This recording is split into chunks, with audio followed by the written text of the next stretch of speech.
Good evening, everyone, and welcome to Wesley Guild SA. My name is Palesa Matanyani, and today we are talking about a very interesting topic, life in the manse, whichever way you decide to call it. We are talking about Nabantwana, babafundisi. Today we've got Brother Bongani Mabunda, Umulimo Lisia Tolofelo, Getabile, and Rebotile Nkumise. So they will be telling us more about growing up in mission and being Baba Huti, and they will just give us the gist of it and probably just go deeper into the perceptions that we have about the PK, as we may call it. But before we start, I would like to ask Omam Greta Makwenkwe to please open for us in prayer.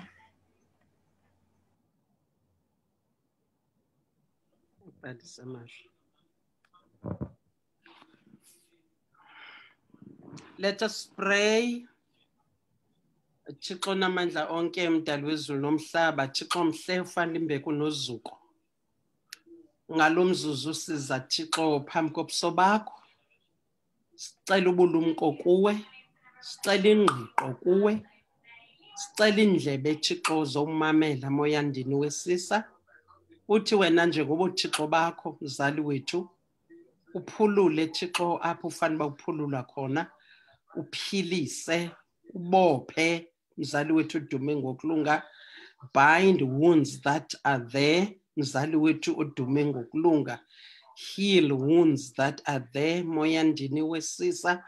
Wena njengoThixo uphephisa Thixo abo abasazayo abantwana mzali wethu, sibulela ubukhulu bakho nenceba yakho nomoya wakho Thixo wethu, imfesane engaka yobaba abantwana mzali wethu bangalomzuzu babe kule ndawo bakwazi Thixo wethu share experiences zabo ezizawunceda abanye nezawukhulisa abanye nezawulumkisa abanye, nobulela umoya wakho Thixo wethu through it all wanguThixo wanemfesane ngabo. Siyakubulela singabo bodwa nabo bonke abantwana bethu Thixo elizweni lethu, wena njengoThixo khunga ngabo ubavikele Thixo ngofefe lwakho. Zonke izinto sicela siyazi uyasenzela egameni nasegazini kaYesu Kristu Nkosi yethu, amen. Amen.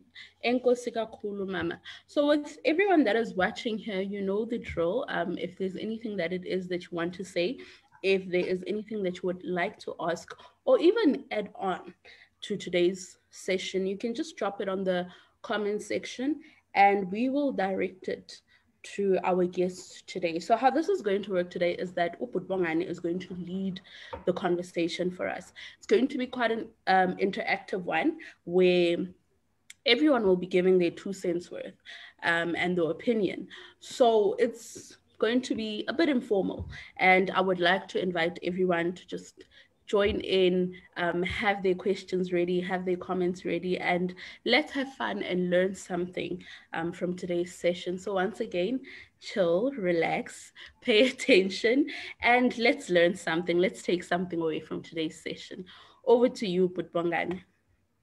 Thank you very much, Uspalesa. Mangbingelele wonke umuntu that is in the panel. Abantu basemakhaya that are watching this on Facebook or all the stream or that are streaming live for this session.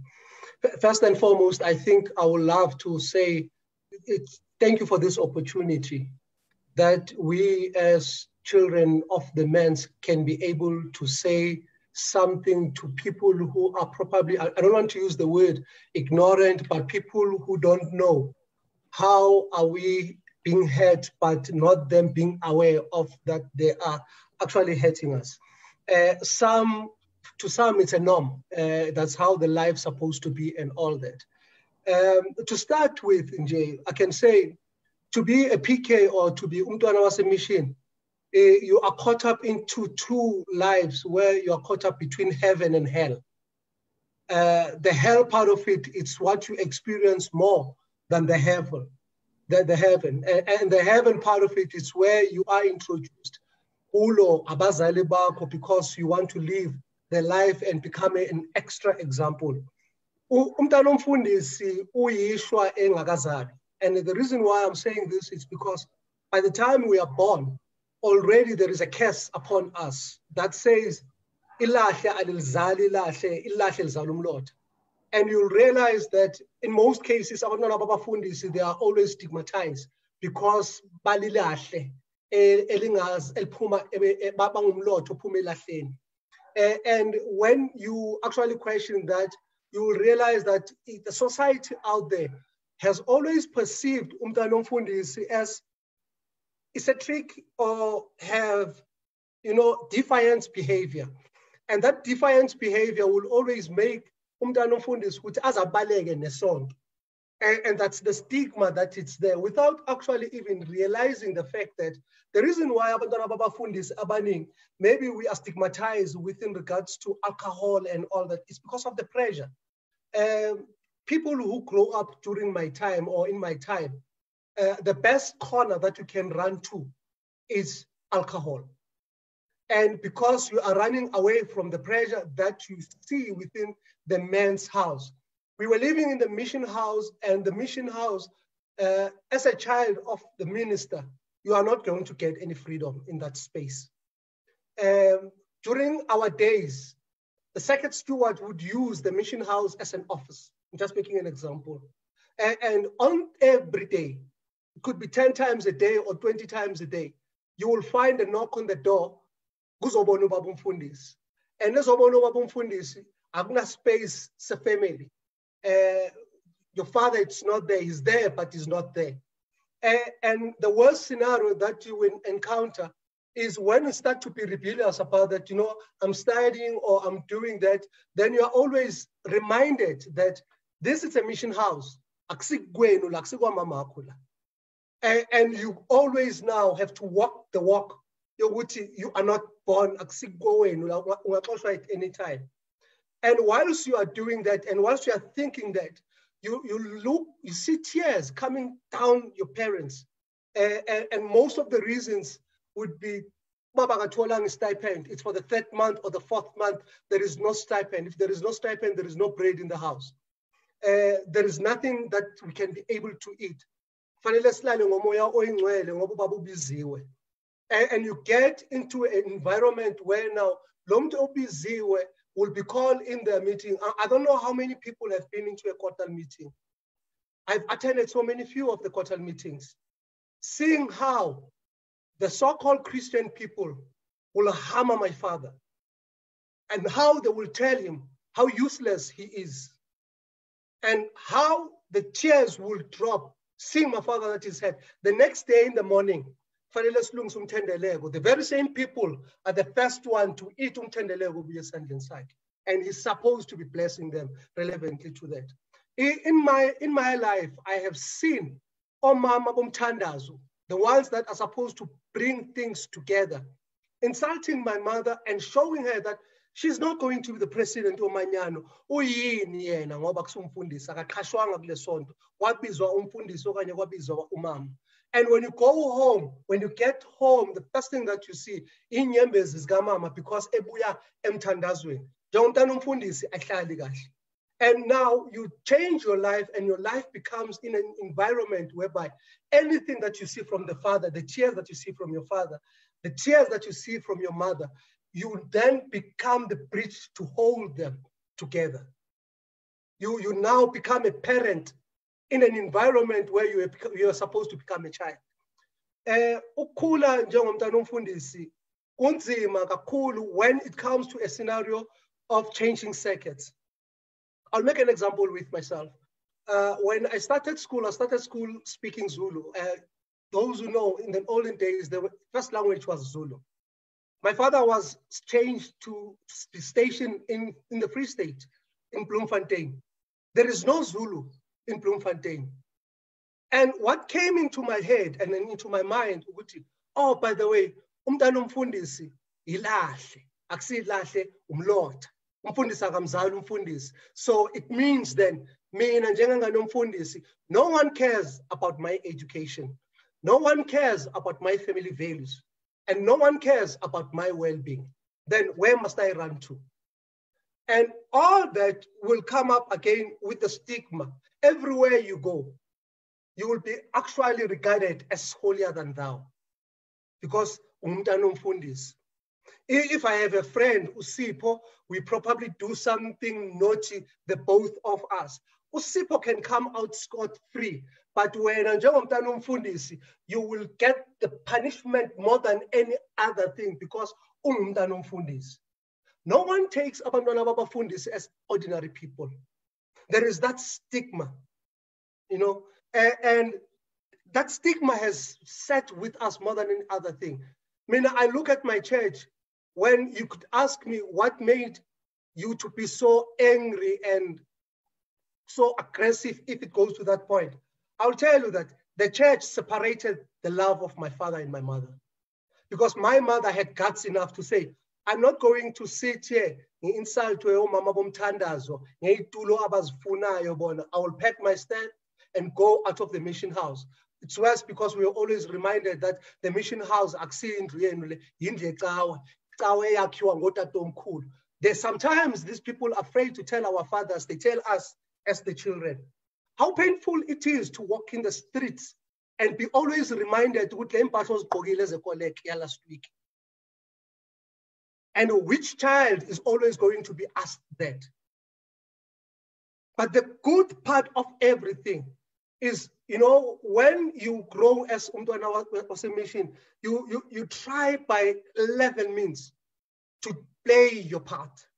Playing your part, you are always there within regards to whatever church obligations need you. I grew up singing in the choir. I grew up being a YMG member. I've been a YMG member since 1987. I'm like 34 years being a YMG member. And that by itself saved my life. The very same God that my father was preaching, the very same God that the Christians, so-called Christians, were mocking him whilst he was bringing them to salvation. I saw the God. I remember when the days when my father would preach and the pulpit will crack.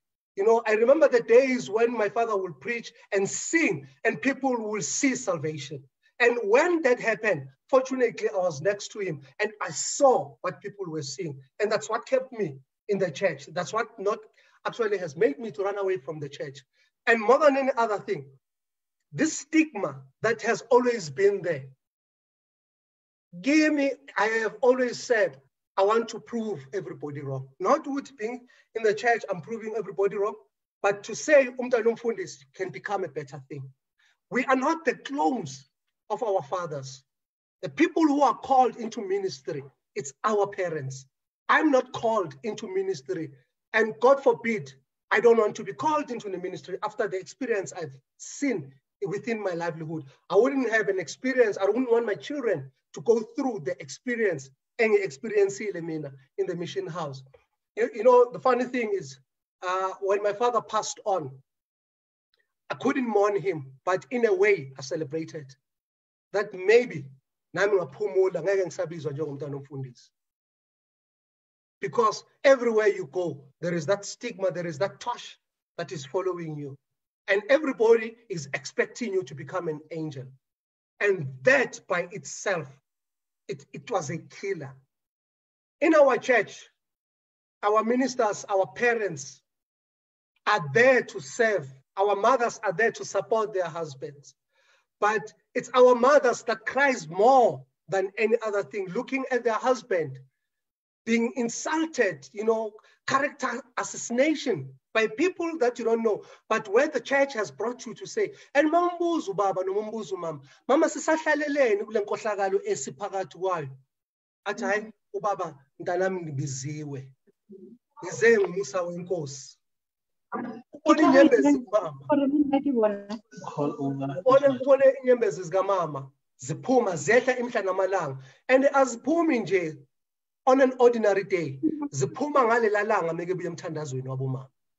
That day, my mother will never come back from any gathering being happy and say, you know, we prayed today. My mother will come back from there crying, say, we don't have family to fall in. That's why we are singular there. And for me, I'm grateful that this platform has been created so that probably the wounds that I'm carrying can stay with me and doesn't go with the next generation, where it can have a stop. And I hope this generation can be able to look at us as ordinary as possible. Singabi naleya stigma or more than any other thing. Thank you, Brother Mabunda, with the story that you just shared with us. It is interesting to hear of the violences enacted upon you, albeit symbolic, in the sense that you're being reminded always that emishini agugini.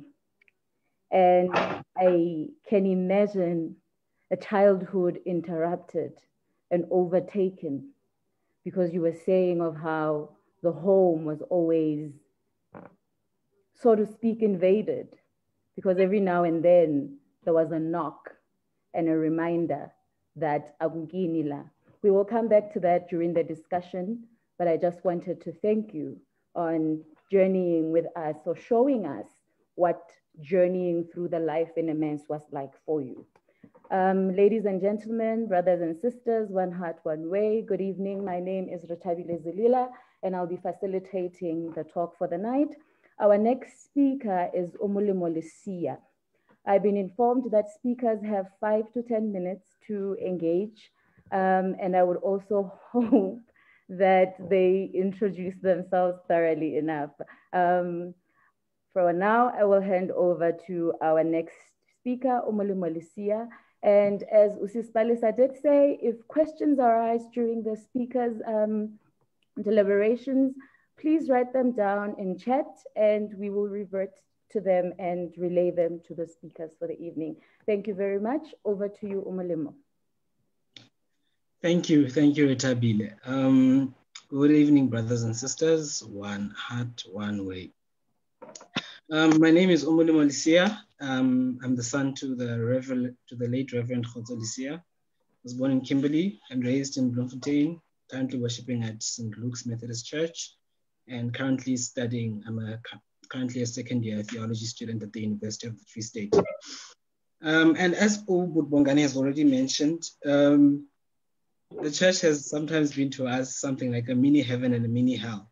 So it is not that it is only the negatives that are going to come out, but the positives have always been coupled with the negatives. And it is unfortunate that we do not react the same because of the strength of our character being unique.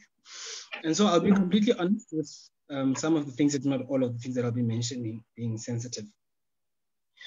Allow me to highlight firstly the fact that I'm a minister's child who grew up in a manse that is neither located in the area of the church nor owned by the church. My father was an ordained minister in the MCSA, whose full-time ministry was not necessarily in circuit, but served as a chaplain in the police service. In other words, for those who do not know, my father was an ordained minister who once served in a congregation, and after ordination found that his calling included ministering to those dedicated to protecting law and order.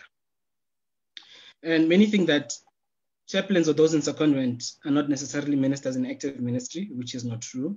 They account to the church as ministers in circuit do. And the only difference between their ministry is that the minister in the circuit serves in a congregational setting, but the one who serves as a chaplain or in secondment serves pastorally to a certain field of work, if I could use the word, serves in a very contextual setting. You find others serving in the Department of Health, Correctional Services, Social Development, Department of Education, even so forth. It's different for everyone.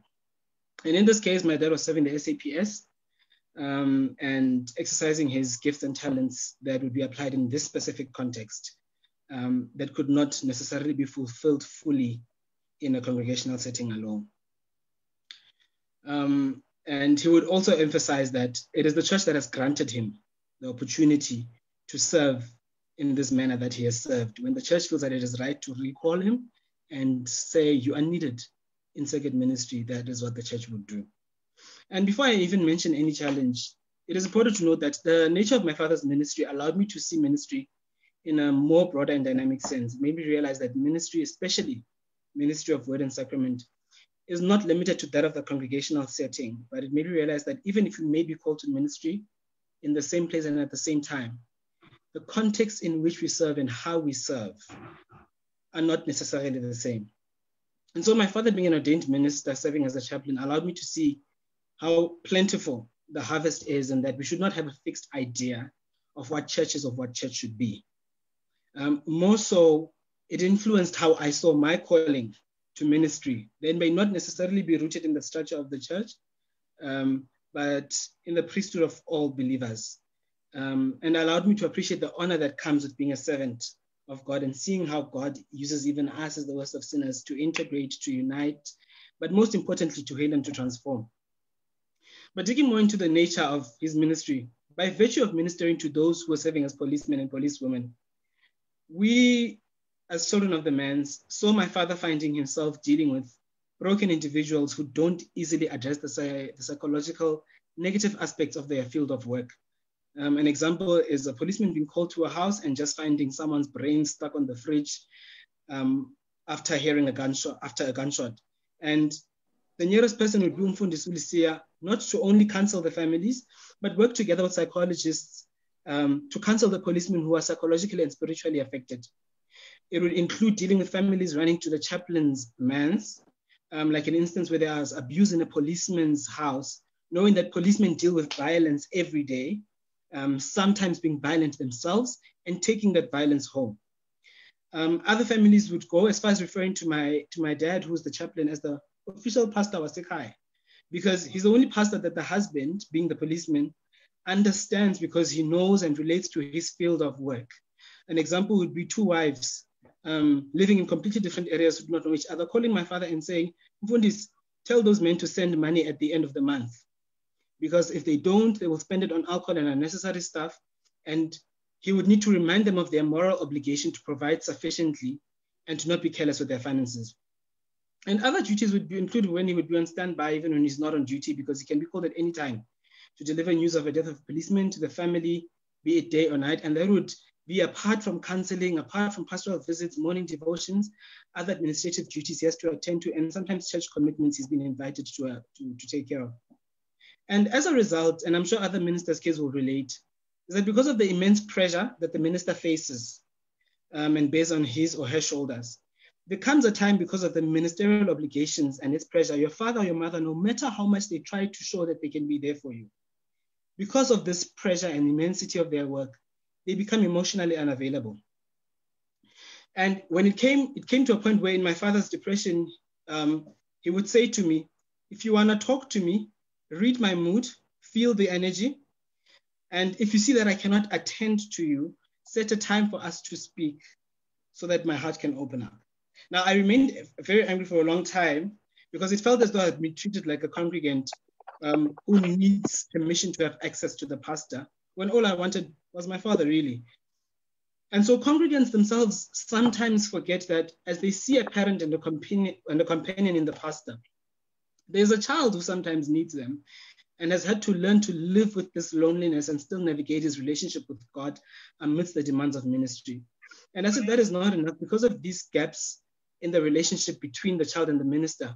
When the minister passes away, the child is left to pick up these pieces. It is even, in fact, worse for those who are sometimes involved in the church.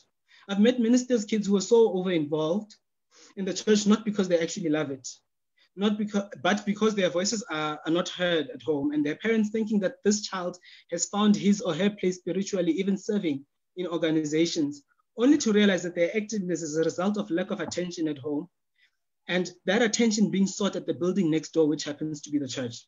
But I've also met ministers' children who, after their fathers passed on, have felt quite neglected by the church in their grief.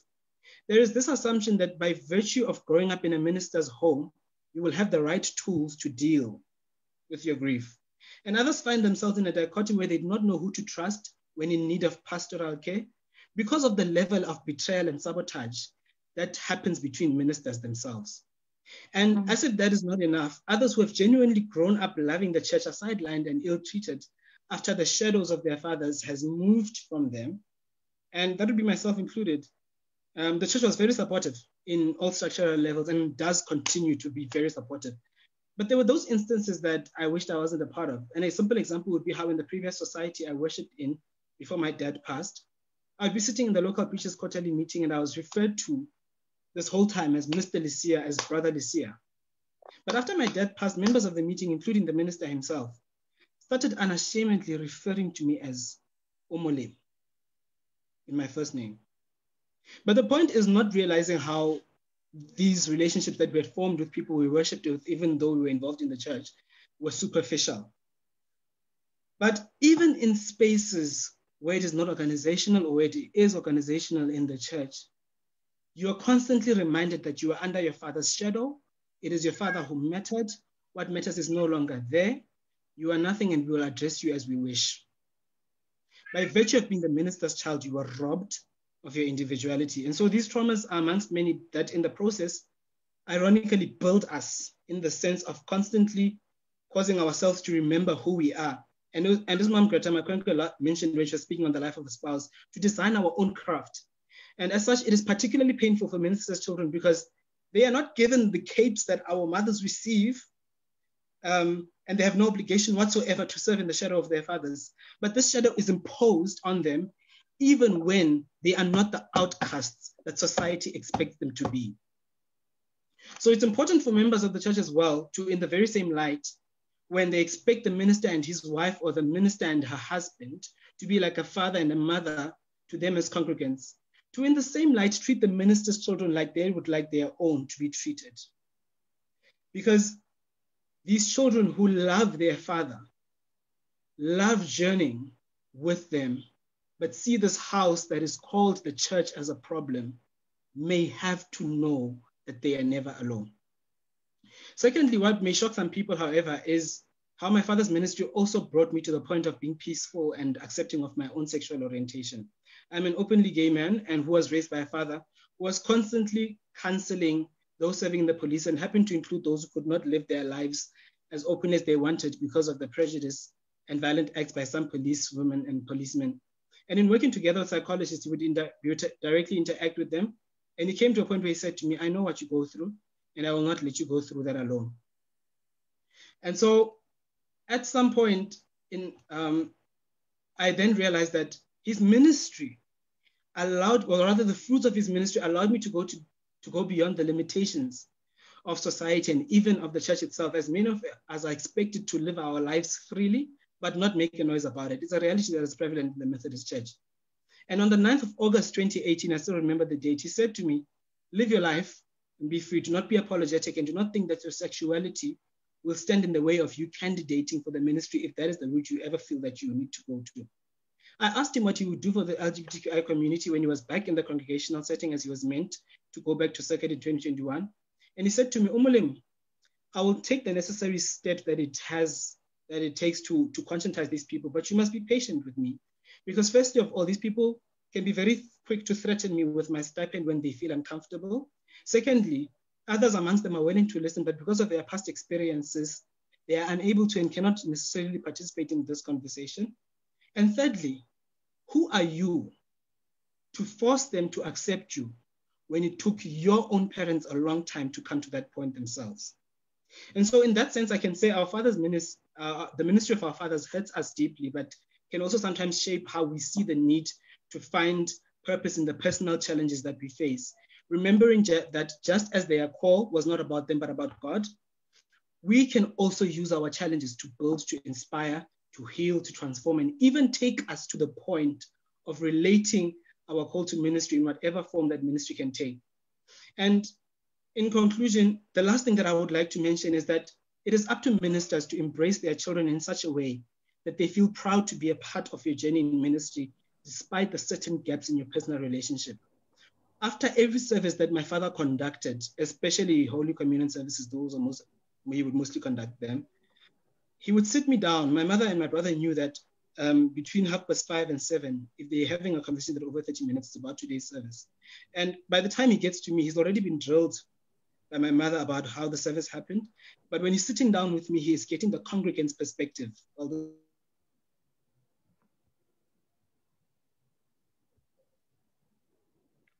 Brother Lysia, we're missing you there.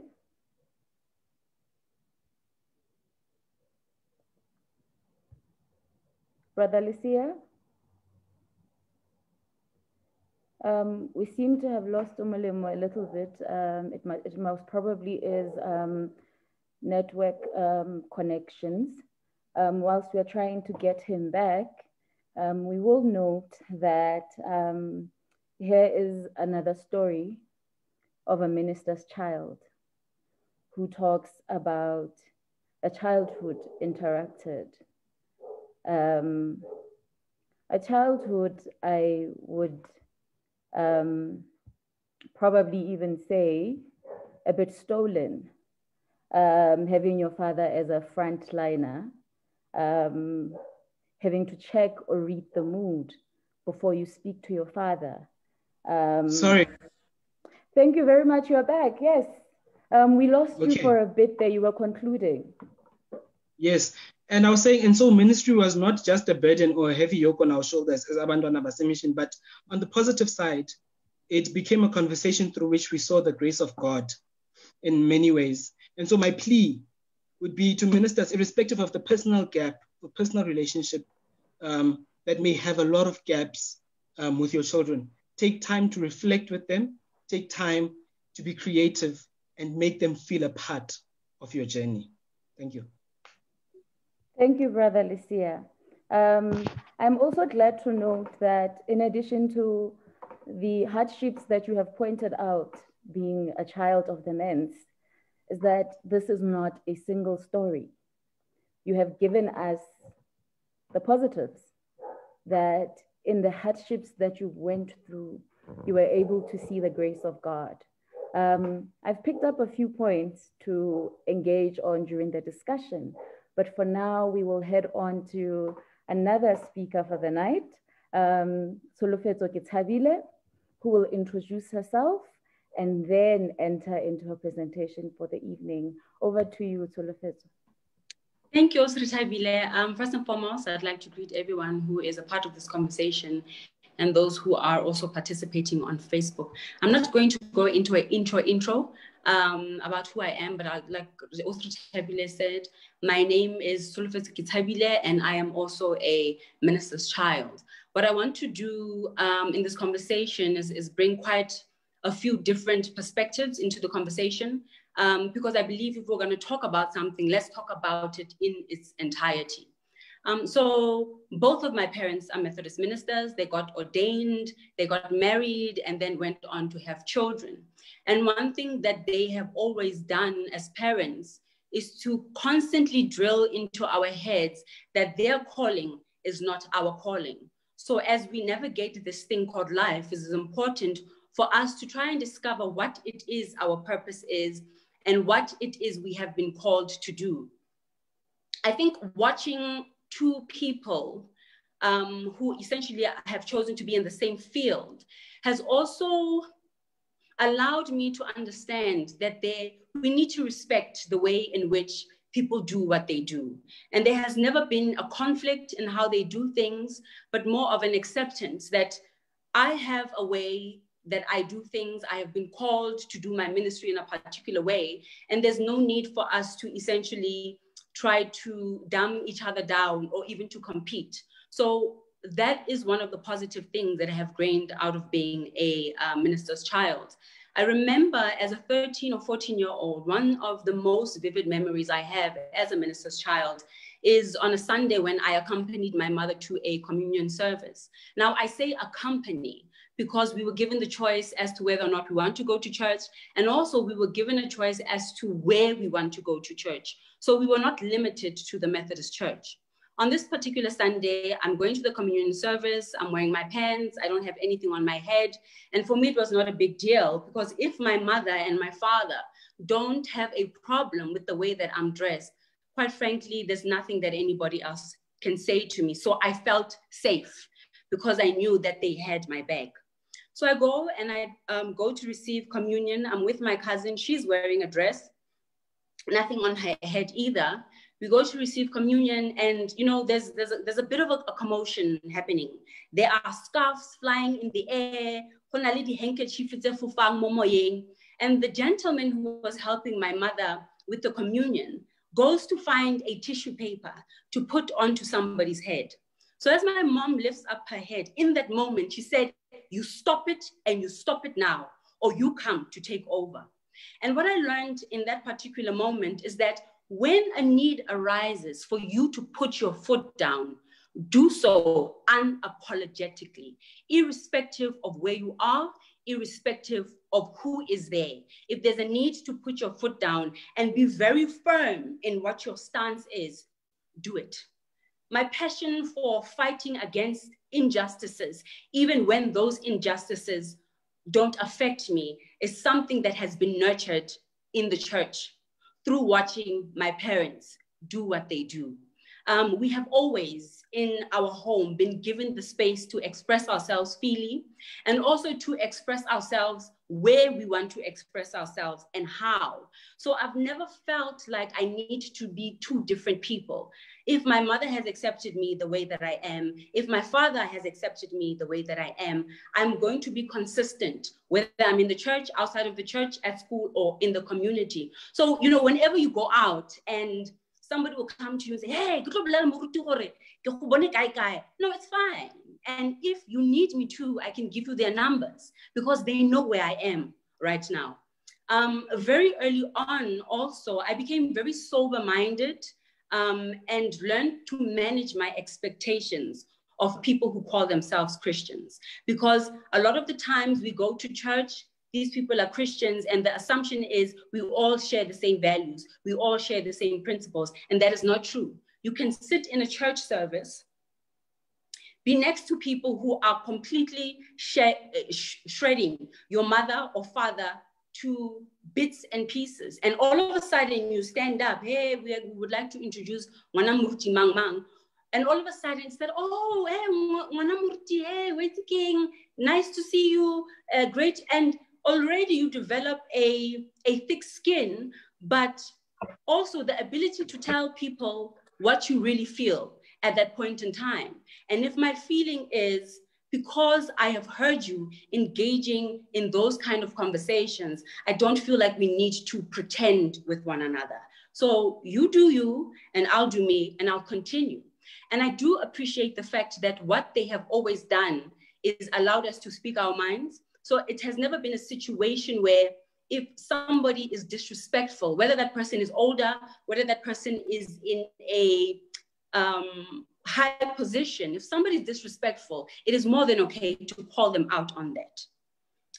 Omolemo spoke about the capes that a lot of ministers' wives receive. And I remember a few years ago, a minister's wife told me that when she was given her cape, she was told that this cape is used to hide the sins and transgressions of your husband.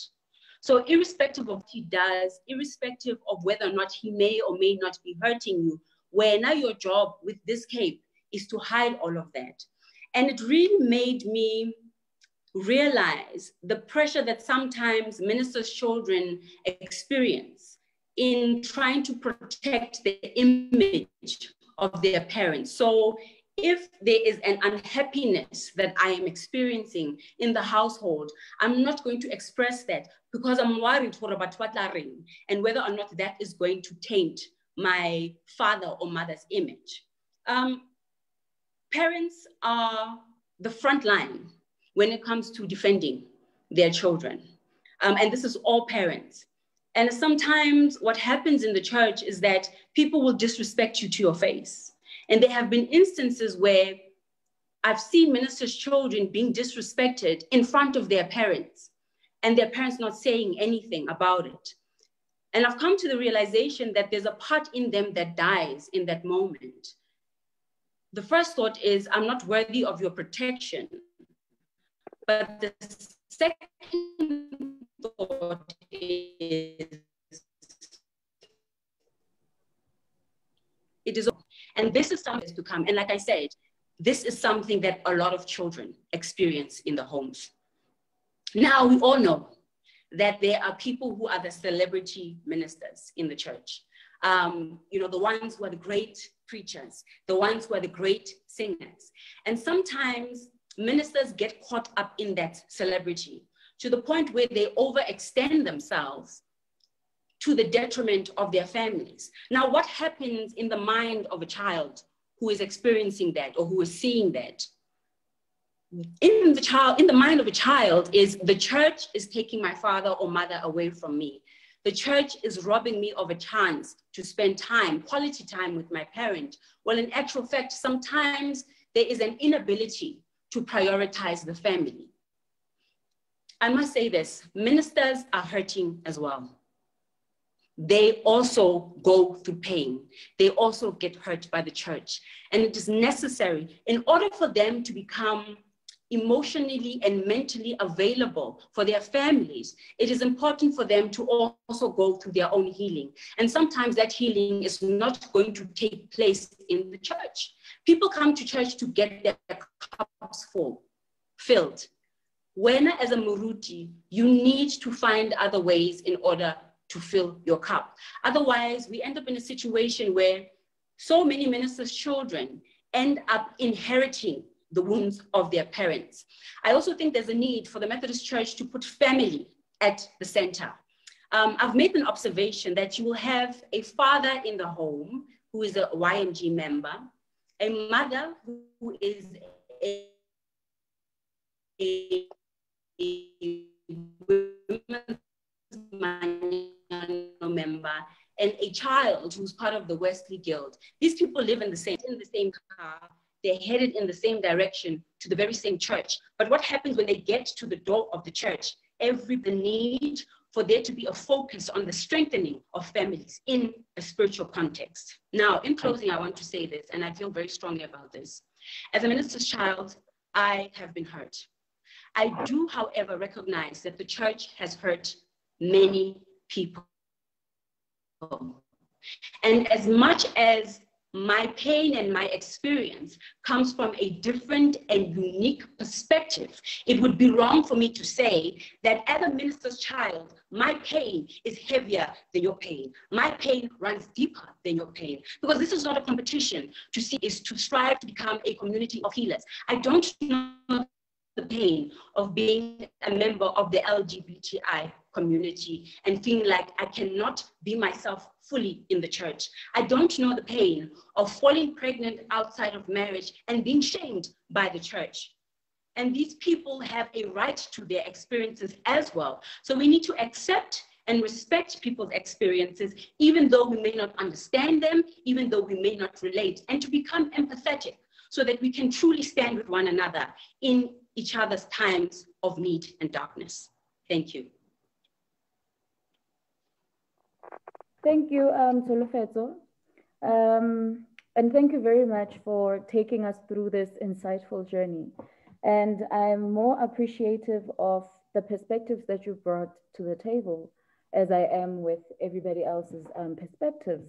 But in particular, I noted how you spoke about a modeling of unity your parents modeled for you, and the freedom of speech and the freedom of choice, and how you were, so to speak, liberated from early on, in that they told you that their calling is not your calling. And with that, I have also noted a couple of pointers to move with into the discussion. And the next speaker we will head on to is Rebotile Nkumise, who is our dearly beloved sister in the Lord, who will also introduce herself and take us through her journey and her presentation, as we have heard from the previous speaker. Over to you, Rebotile. Thank you, Ritabile. Let me greet you all this evening, all that are on the Zoom platform, as well as those that are watching on Facebook. I am Rebotile Nkumise. I am the daughter of the late Reverend Nkumise. I'm not going to go too much with introductions. My fellow PKs have already said a mouthful. And they've covered, I will add on from what they have said as well.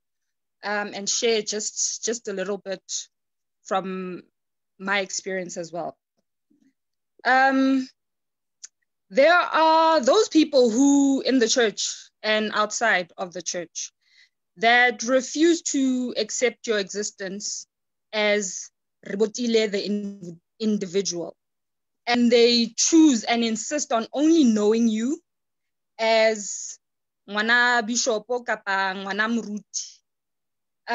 This takes away your individuality as a PK.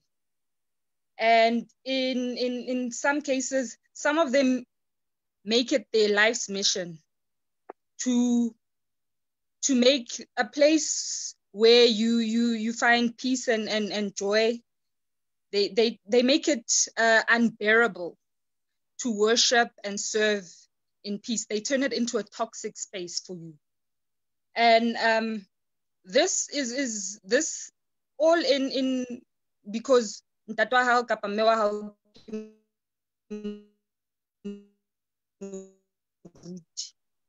and falls into trust issues. You struggle to trust people easily because not only do you have those that are gunning for you to fall and they make you feel small and unwanted and inadequate, you get those that are also, they get close to you because they think you are the stairway to heaven by virtue of daddy being a minister. And basically they refuse to take you out of the shadow of your parents. They refuse to see you as anything but Ngwana Moruti. And for me, I always have my guard up. I always have my guard up. It makes it difficult to make friends and to be comfortable with some people because you always have to watch what you say, you watch what you do as a PK because someone is always watching, someone is always judging. But it's very lonely. It is, for me, I came to a point where so you are making it unbearable for me to worship and serve in peace in a place that I really enjoy. Then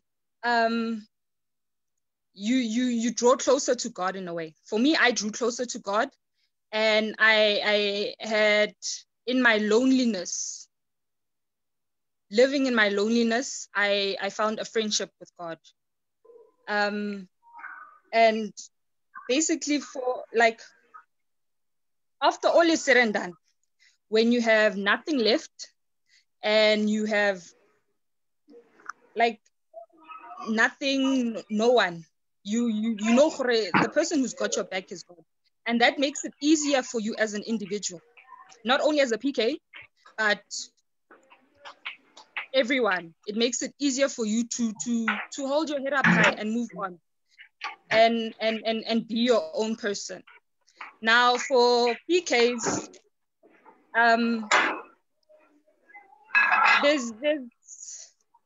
we didn't choose ministry. We didn't choose ministry. My father has a calling. He goes into ministry. He chooses my mother to be his companion in this ministry. And now you come in later in life a little bit as a child. You are joining them in their journey as well. There's a space for your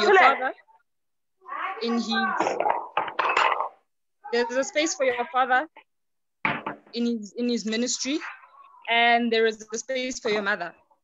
And then the children are left out a little bit in the cold, unintentionally by their parents. And this has, I came together with Umule le Tebolo Morokan. We came together and we decided to create a sort of safe space for Methodist PKs, where there is no judgment, where there is no guilt about talking and doing whatever you want to do as a PK. and a healing space, because there's a lot of pain. PKs go through a lot of pain. There's a lot of heartache. There's a lot of anger as well that we experience. And just to make it clear, my experience will never be the same as another's. But at some point, we do come to a common ground, and there is somewhere where we can relate as PKs. So the sacred space that we've also created, which is the Methodist kids retreat, we had one this past Saturday, the first one. It is also a healing space, spiritually, psychologically. We talk about our experiences, but we also realize that we need to go beyond talking about our experiences, because we can't keep rehatching wounds the whole time and repeat ourselves. We going forward with talking about our experiences and all of that, we create a fellowship between us, and we connect. We create relationships between us as PKs, because you never know. You never know, Guti. I think our parents, there comes a time where there are situations where, say, our parents, ministers, they don't get along. Apologies, Rebotile. I just need to ask Tseleng to please mute your mic. We can hear everything happening in your kitchen, and it's interrupting Rebotile as she speaks. Tseleng, can you kindly mute your mic? Thank you. Apologies for that, Rebo. You can continue. Not a problem. Thank you. There are situations where we inherit our parents' beefs with other. They say our parents don't get along. Mine or Tulu or whoever's parents don't get along.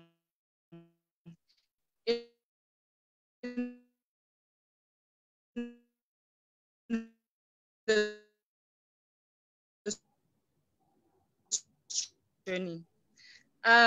It's an opportunity, and I never know what can happen. If there is some common, as PKs can you can connect and get along. Let's make that possible for everyone. This is not just for our generation, but for the ones that are coming on after us, because every generation is different. Some have had it worse than us. Some have had it better.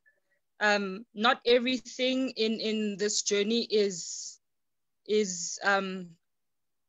negative. Not everything is bad. There are some positives to this. Rita, I think that is all I have for now. If any of the fellow PKs want to add anything, they are welcome to as well. Thank you. Thank you, Rebo. Now I think we get on to the good part, the conversation. We've all heard from you individually and your unique experiences. I would like to also ask you to have your videos on so that we can engage some points into detail, because there were common points raised among you. And the first thing I would like to talk about, I didn't hear Utulu speak about that. I'm not sure if Umulemo touched on it, but being a child whose father was in the chaplaincy, I don't know about the moving about and the stations, how do they work? Perhaps Umulemo will take us through that. But Uput touched deeply on the traumas incurred as your parents change stations and you get to navigate these different spaces. I'm quite interested in how the space and your body's engage with these change of environment and these pains and these traumas and so forth. So I would like to hear from you individually into, let us into that experience, and not just into that experience, into the negatives, but what a future church looks like when we look at the stationing of ministers. What are you hoping for? What is, like Sis Oribotile said, that we are doing this, we are having these discussions for those that are coming after us, who are younger than us. And by us, I mean you guys as PKs. What then can you say the world that you desire is, but speaking from the traumas of changing stations? Anyone can start.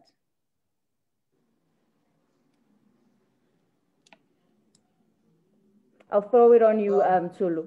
Oh, sorry, brother, you can pick it up. The trauma of changing stations, I think now they are much better when you look on the child's education. With us, it was a very bad scenario, a very difficult situation, because as I've indicated earlier on, you will go from one station where you speak a particular language and the culture and the customs are in this particular way. And you can then be changed to another area. Your first 2-3 months as a child of the PK in that area, you won't be able to converse with anyone because you'll be speaking different languages. But as I'm indicating, it's better now because English has been used as the media of communication than any other thing. But you know, the sad part of the whole thing, it's when your father or your parents are being changed as a station and there is no thorough communication to the child to say, look, we are moving and you know, in time, so emotionally you can be able to, you know, adjust yourself. Emotionally you can say goodbyes to your friends. And that's the other reason why we don't have friends as PKs, because you can't make friends everywhere you go. It's different characters of different people whom always we looked at as thinking they are Christians. Sis Tulu? Yes, you know, I love what Okutibongani just said. He spoke about if, you know, one can be communicated to, but this is what's happening, we're moving. So there's somewhat of a preparation that happens. I think another thing is, there is a need for families to develop small cultures that they can carry with them from one station to the next station. So even if your environment changes, you know that 2 or 3 days out of the week, there's going to be a family supper. 2-3 days out of the week, there's going to be a family meeting or a check-in. How are you doing? How are you feeling? What's happening at school? If you know, the child was at a school where there's soccer and they're now at a school where there's no soccer, what can we do to make a plan? So that there's something that remains consistent, irrespective of where the family finds themselves. Okay. Umulimo. Sorry, Tabile, can you just repeat the question again? I was asking if you have any experience with the changing stations at all, and speaking from the traumas thereof, what could have been, in fact, what solutions then can we draw from that, and what experiences have you had specifically with moving stations, if at all you have? Okay, I've never specifically had that experience, that challenge of moving stations. In the different areas that my father moved in serving as chaplain, I was blessed enough and fortunate enough to be in one specific area till the day he passed away. But given from what I've drawn from other experiences of other ministers' kids, I would just allude to what Solu was saying, is that when there's consistency in how a certain routine is followed in the family life, then you are able to understand when it changes a bit in terms of adapting to a new station and understand that, you know what, we just got here, we still need to understand the way of life here, but nothing has changed in the meantime. And that allows you to have a positive view in terms of how you adapt yourself as well when it comes to school, when it comes to making new friends. I've come across ministers' kids who would be there 1 year, and all of a sudden they are told that we are moving. And it would be very negative for them, but it would not be as negative when they would find themselves having parents that are used to communicating, having parents that know the days on which, like Chulu mentioned, where they would necessarily communicate that this is our day, this is our time, and knowing that the family unit is strong enough to survive whatever that may come and interrupt the journey. All right. Uribotile will not be engaging on this one. I'm hearing across all three of you that child empowerment is important, that children be included in the moving, be informed and prepared, and that the family structure be somewhat stable internally, because it will always move. Be stable internally in that there are checks and balances, that 3 days a week, there's a family dinner, or there will be a check-in. But you also spoke about something that is, has been a common theme across your stories, unspoken loss, the violences that were inflicted upon you, the alienation, which read as numbness or a forced acceptance of situations that you have gone through, a silencing and an anger and a policing of your beings and your bodies. How has that manifested into your adulthood? I know that Uribotile mentioned something about now being careful who she befriends, who she speaks to.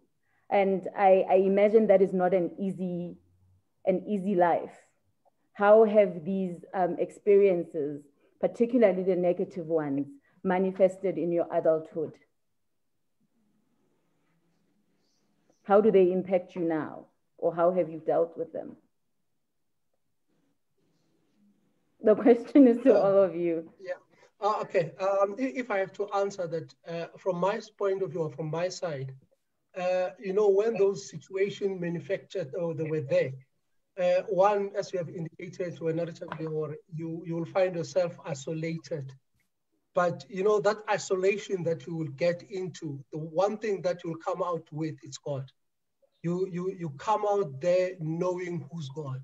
You normally would come out there knowing what their father or your parents are called into. You start being able to sing the song Kaile Kai Mokiriang Kinali Jesu Kaile Kai. You understand when it's been said, the Lord is my shepherd. And all that comes from that point, that derived corner that you were left alone. I think for me, that one particular thing that has actually made me to be the man I am today, it's the YMG. I joined the YMG at the age of 15 years, which I've got 34 years as a member of the YMG. I'm serving as in the Central Executive, Synod, as member of the YMG. And the good thing is I'm not serving as only one PK in that executive. There is another PK in that executive. So it tells you that there is a God where we are. And when it's being said, the Lord is my shepherd, we always are there. And God, we trust God more than any other thing. And that's one thing that I will always say. My parents, if abangnikeza lona, ngumazi nokumthanda nokumlondoloza uNkulunkulu. And alikho elinye ilifa engabuye ngikhalele ngaphandle leli lobola abanginike lona lilifa lempilo yonke kimi. Thank you, Brother Bongani. Ribotile.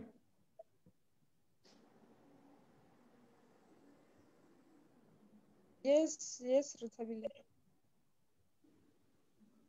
Oh, can you just repeat the question? Oh, okay. So I was asking in terms of these performances that you've had to live through.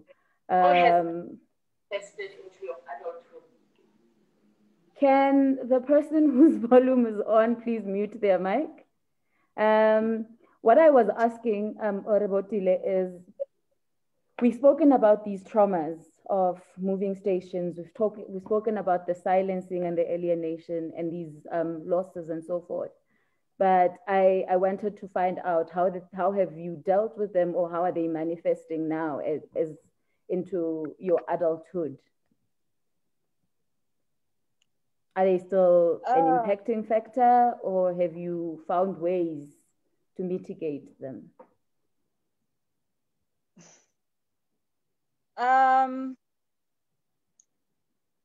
By always having my guard up. Mm-hmm. Even okay. That, we can even delve into that. Okay. I like, as a PK, I've been told by other older PKs, but be careful who you befriend, especially within the church, because not everyone has good intentions. Some of them befriend you and they are not honest, ne? They are not honest, but they batla o tlisetsa ditaba tsa batho to you, ne? Le tla seba batho between the two of you. You are not 100% sure as to what they are saying when you are not with them at the same time. I don't know if I'm making sense. I am very careful with who I get close to. And a lot of people have said to me that I'm stuck up when they first meet me. I'm very stuck up. I'm a snob, I'm whatever. And only once some of them have spoken to me and have gotten to know me, I get comfortable once I'm familiar with you. Then, only then do people realize, oh no, Ganti, she's like this. I thought, you know, and at the same time, they yeah, man, I don't know what else to say, Ritabile, honestly. Thank you very much. It's okay. I'll hear from the other PKs if they want to add on, or we can move on to the next question. If I can just speak from my perspective. First of all, I didn't say whose child I am. So my father is Reverend Dr. Kenalone Kitabile, and my mother is Reverend Dr. Jibuseng Lebaka Kitabile. And anybody who knows my mother knows that, let me go somewhere else. You cannot be my mother's child and see the way that people respond to her when she speaks up for the truth, hear the things that people say about her when she speaks up for the truth, and not develop a thick skin. So if there's one thing I have developed just through observation, is developing a thick skin. And also understanding not everybody is going to like you. If everybody likes you, there's a problem, because there's a part of you that is too accommodating of everybody that is coming into your life. And just having a strong sense of self and being able to stand alone when nobody else wants to stand with you. And shame, I don't want to lie. Now, listen, I'll give you nothing more than 5 seconds. If I feel like it's nonsense, I'm gone. Because I simply feel like I deserve better. So there are things that I just simply don't. If I smell that there's a problem, I'm out. That is very interesting, and particularly for a young woman in the church, because there are many labels, there would be many labels attached to that. And my particular interest as a woman, how have you, or is it still with the strong sense of self and the thick skin? What have been those that hit home and you're like, ouch? I think the most painful thing that anyone has said to me in the church is, number one, what too much did you say? What did he say to me? I can't really remember. I think that, look, and I can't say it was really hurtful because, look, for me to be compared to my mother, for me, it's like, great, wow, she's a great woman. So if I'm like her, it's fine. And you do realize that when as a woman, when you are quick to call out nonsense or you are quick to put your foot down, a lot of people find that problematic. But like you said earlier, there's a lot of modeling that I experienced in the home. And as strong as my mother is, my father has never had a fragile male ego where he feels like, hey, what are you saying, woman? I'm the man, you need to respect me. So look, at the end of the day, the world is going to be the world. And as my father says, it's part of the package of being a human being. And there are moments where you say, but why can't people just accept me the way that I am? And I always go back to, if my parents have accepted me and I have a personal relationship with God, and God knows that he has created the woman that I am today. I applaud how your parents have built your character through deliberate intention and observation. Umulimo, you also spoke about how your father affirmed you and enabled you to be openly yourself. And I would think that as also a form of modeling a personhood that is firstly innately acceptable and inwardly acceptable, but externally and beyond, one can stand within their truth. What would be the advice, particularly, that you give to parent ministers in handling, guiding, and molding their children in the home, in the church, as a child of a minister yourself, from your lived experience? Okay, that is a very broad question. But firstly of all, what I saw my father do is to recognize, he recognized this gap. What happens is that you're a mission, but there's this sense of people forgetting that at that very same society. So what my father would do is that he identified this, if I could call it a gap, and he said there were moments when he would say, your experience of church, by virtue of you being my son and journeying with me in this ministry, the experiences that you come across also contribute to how I see my ministry become relevant each and every day.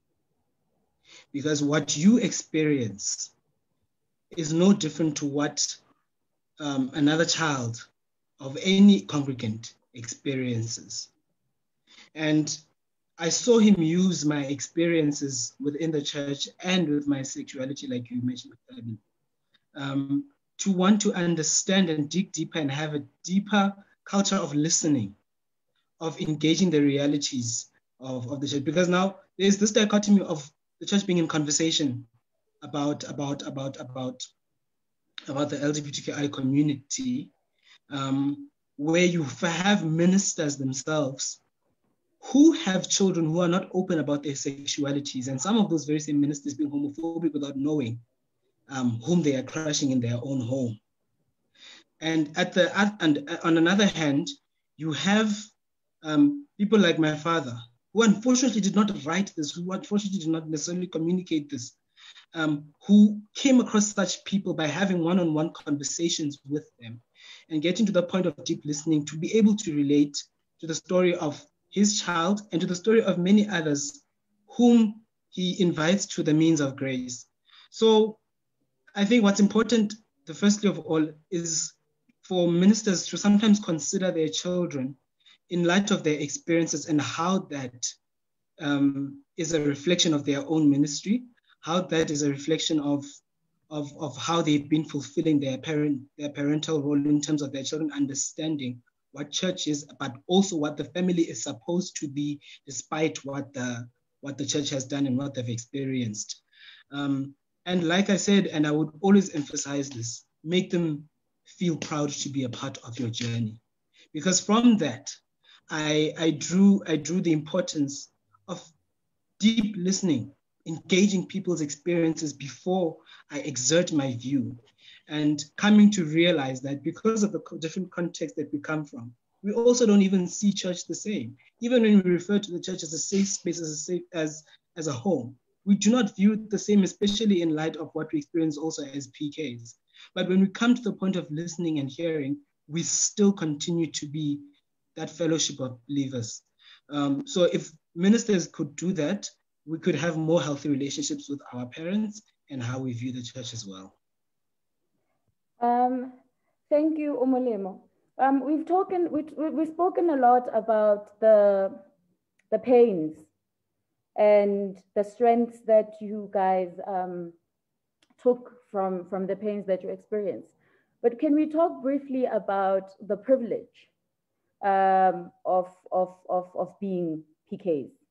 What privilege do you guys have, and how has privilege manifested also in your day-to-day, be it in the church? Because when we began, we said this was not going to be a single story. We're going to be broad about our truth. What have been the blessings of being a minister's child, apart from the character building pains that you went through? Anybody can pick the question up, or I can point. Brother Bongani, would you like to take that one on? I don't know how to answer this one, Tabile, because when you say privileges of being a PK, in my experience, I don't know whether when you say you are the first one in the queue for lunch, or you are always being introduced in the church, or you will always get a chair or a seat in front. It doesn't matter how full the church is. Does that fall under the privileges? But the only privilege that I know for a fact as a PK would be when your parents move, you will get the school, even if it's not the same language as what you were studying, or even if you're not going to get. So I don't know whether, again, must I actually put this in the bracket of being a privilege, where you'll get what you want, but not exactly what you would want, as compared to other people. So yeah, from my point of view, I don't know any privilege except those being able to get a seat when the church is full, or being introduced consistently. I don't know whether the introduction was for him to be nominated as being mocked, but yeah, there isn't. I haven't seen any. I will engage on that, Brother Bongani, but I have quite a few questions that elaborate on this, or that speak to privilege specifically. Mukhomotsi Dutlileng on Facebook says, not taking anything away from what everyone is saying. I wish we had a speaker whose brief was to speak about the blessings and advantages of being a minister's child, because truth is, there are many and weighty, and we always talk about those here at home, and thank God. So perhaps when you look at it, Brother Bongani, you could look at it as the advantages that you've had, or the advantages over others, or with yourself in jail, like you were saying, being able to get into a school that you would otherwise not, had you not been a minister's child, is a privilege for one, or an advantage that you probably have over other kids. And I think the privilege probably, I think that didn't hear me, but I did indicate that the most privilege ever that I got was as a PK to know God. You are always in the front line of getting the word of God.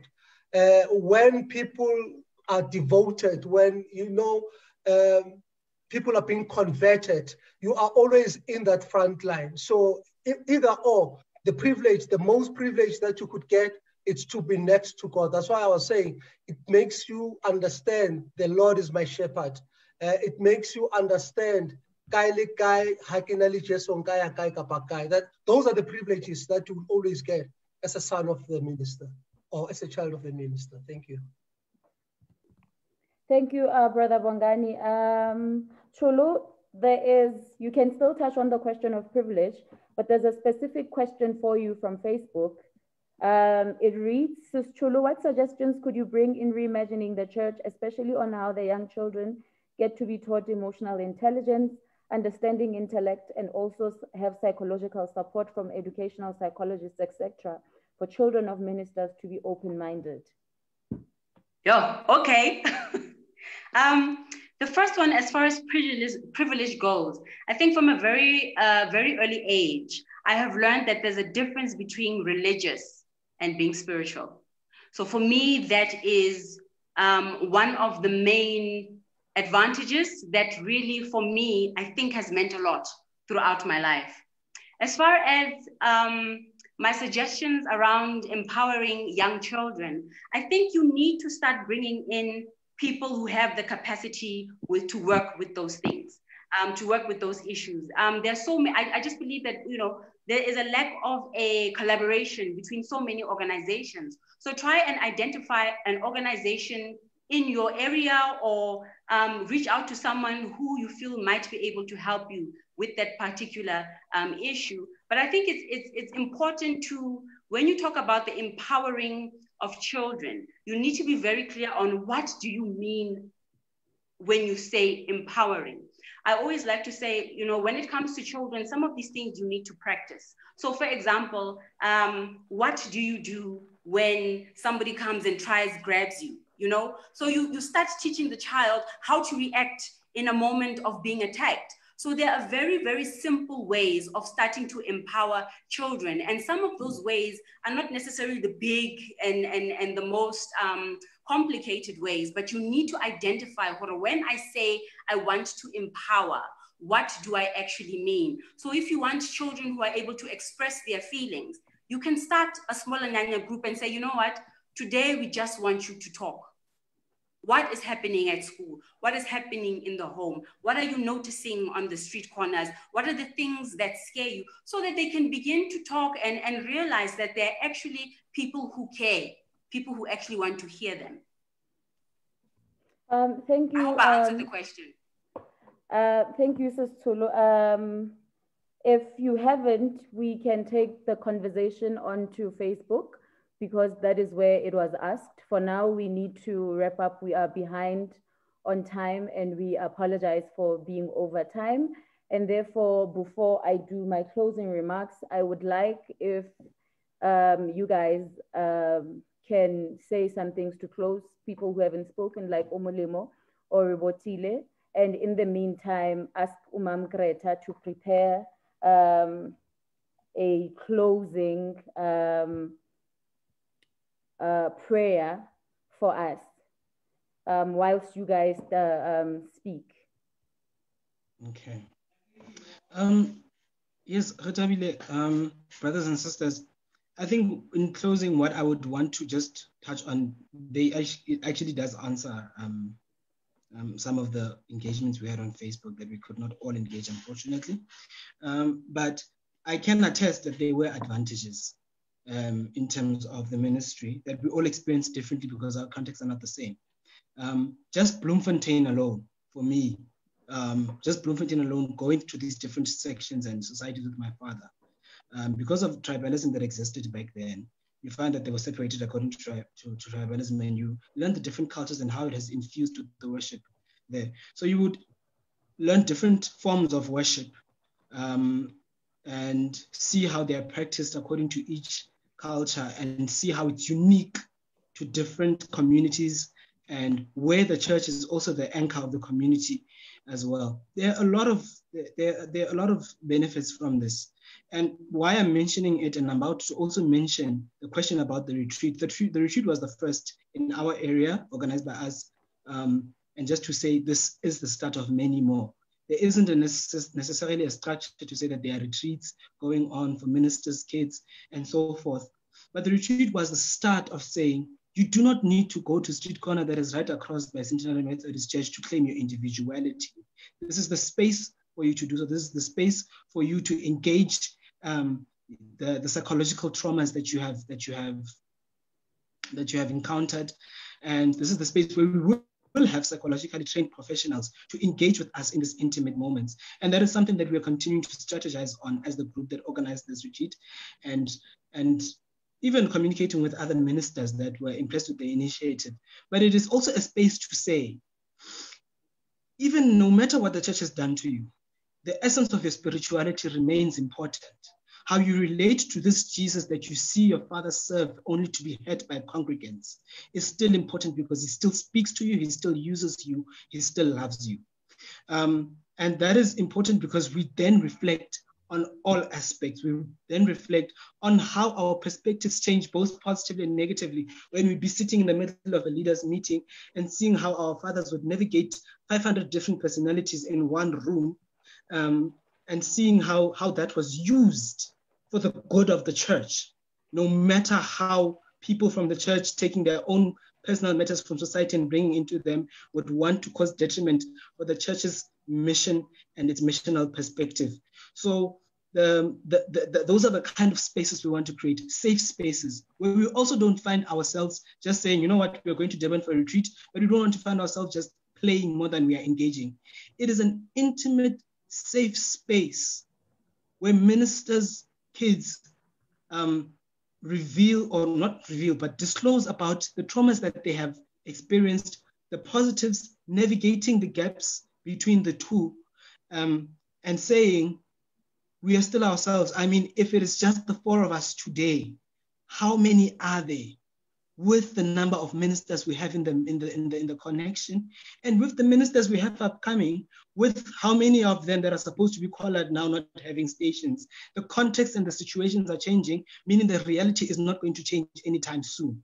And in organizing such safe spaces, we say we need the church's backing, we need the church's funding, because nothing happens without money. But that will be communicated properly on the right platforms and in the right structures. But we are saying we are moving, and we can still continue to enjoy life as PKs. Thank you. Ribotile, any last words?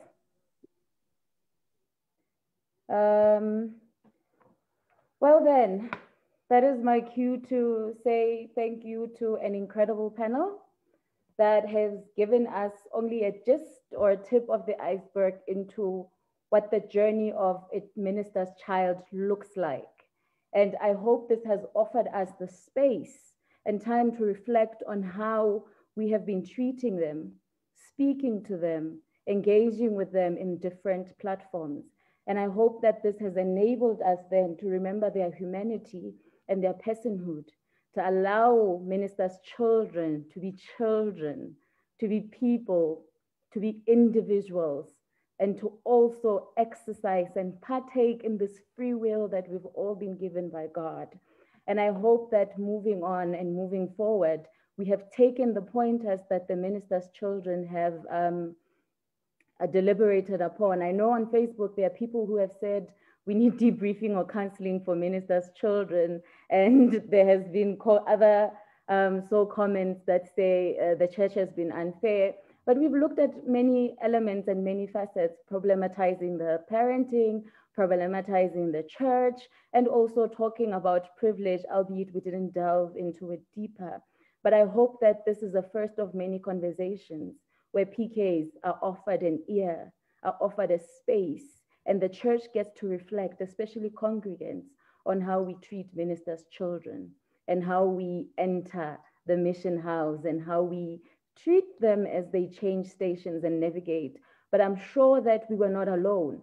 There were parents with us who were listening in and who were hearing as the children, the minister's children were speaking. And therefore, I would like to ask again Umam Greta to speak to us and offer closing prayers as well. But for everyone else, thank you very much and good night. You've been an amazing audience. You've been an amazing panel. God bless you, and to many more such conversations. Thank you. Thank you. Thanks to the panel for such a fired up conversation. We've learned quite a lot. Thank you so much. Masithandaze.